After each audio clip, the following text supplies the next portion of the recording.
Graziano, the Raiders have zeroed in on and it appears have found their next head coach. Talk to me. Yeah, this according to our Adam Schefter. Seahawks offensive coordinator Clint Kubiak looks like he will be the Raiders' next head coach. This move cannot be official by rule until next week after the Super Bowl has been played. But if you're a Raiders fan, you're going to get a chance to see your next head coach coaching on the sidelines in the Super Bowl on Sunday, because it looks like it will be Clint Kubiak, the Seahawks offensive coordinator. And D Wood, it does seem as though that takes the drama out of my next question and the next 3 months with the build-up to the NFL draft. If you were bringing in the coach whose specialty is developing the quarterback, right? He's the guy who was with Darnold this year, and he's one of that, right? He's from that tree, that same offense that all these guys run. Basically, all the same coaches who got hired in all the other jobs. It's literally Gary Kubiak's son. Gary Kubiak. Okay, fair enough. It's their offense. Is there any question in your? Does that solidify to you they're taking Fernando Mendoza? Oh, absolutely. Literally, the whole Raiders organization was at the national championship game, right, just to watch Fernando Mendoza. And I think, they're not going to move off this pick. You got obviously Tom Brady being a minority owner, and obviously the greatest quarterback to ever play in the history of this game. This is like a lock for the Raiders to pick Fernando Mendoza as the #1 pick in the draft. Feels that way, obviously, Neek, and I've been one of those who has been asking aloud, and this obviously suggests that they've made their mind up, and I probably wouldn't have the guts to do it if I were sitting in their shoes. But when you're a team with as many glaring needs as they have, I think I could be at least tempted to trade away the first pick in the draft and trying to stockpile and rebuild and hope that Fernando Mendoza is someday talked about the way we talk about Herschel Walker. It doesn't seem like that's the direction this thing is going, Neek, but it is something I think I might be at least a little tempted to do if I were them. Right.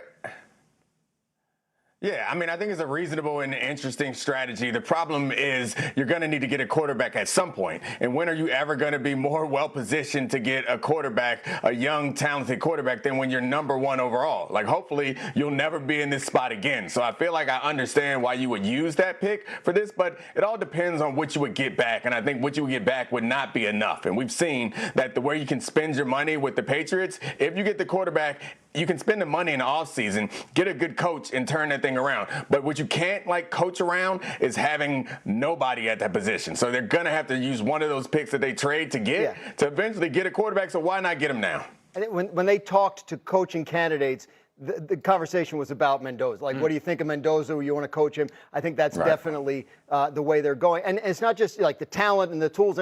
Kid's a winner, and this is an organization that needs a dose of that. Yes, to me, my question is not based on questioning Mendoza. It's based on questioning whether the franchise is in a position to start building around a quarterback. That said, next stop on the run the hurry up is the Cardinals. They're hiring Mike LaFleur as their head coach, and so that leads one to wonder, no matter who they hired, we would have been wondering, what does this mean for that man on our screen, Kyler Murray? Yeah, Kyler Murray, he's got 1 year of guaranteed money left on his contract at about $39 million.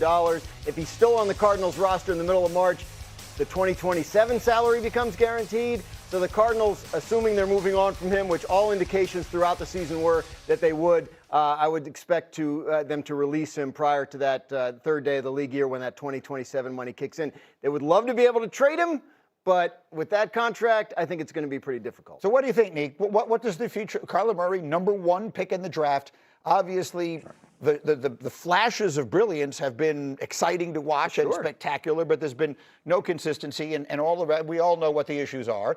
What is your sense of Kyler Murray's future right now, Dominique? Yeah, I still think he's incredibly talented. Of course, he's uniquely built to play quarterback, which isn't always good, but I think he's a guy that, in the right situation, could help out a lot. I really like the Vikings as a spot where they could get someone like Kyler Murray to take some of the pressure off of him. I don't think that the Cardinals have been a particularly well-run organization, and that's not to take responsibility away from Kyler. I think some of this has to do with him maturing as a player, which I think he will. And finding a new team, sometimes it's a wake-up call that players need to kind of fulfill their potential. So I think Kyler Murray's career is far from over, given his athleticism and arm strength. We just hope that he ends up in the right spot so he can fulfill his potential. Well, look, I mean, there are a lot of teams out there that are in desperate need of a quarterback. The guy that's going to fix it, because the ego plays a big part in this whole deal. But, I think you brought up the Jets, no, I would rather have his teammate, Jacoby Brissett, if I was making a decision. Well, Jacoby signed for next year, too. I mean, that may be the way the Cardinals are thinking, right? In which case, you can't get him. But, no, look, I think Kyler Murray will find a home. I think there's enough, to your point, Greeny, enough quarterback-needy teams that someone with that pedigree will at least take a chance. Maybe he's the guy Minnesota brings in to provide some level of competition for J.J. McCarthy. Yep. Maybe he's a guy that the Browns look at. They just hire a head coach in Todd Monken who's worked with a mobile quarterback, obviously, the last couple of years in Baltimore. So I do think there are plenty of places where he could land and get a shot, at the very least, to be the starter next year. Is he a player, Dominique, because of his size and because of his somewhat unique skill set that you have to build an offense around? Like, he's not your normal plug-and-play, bring him in and compete for a job kind of quarterback. So that feels to me like it might limit the conversation a little bit, Neek.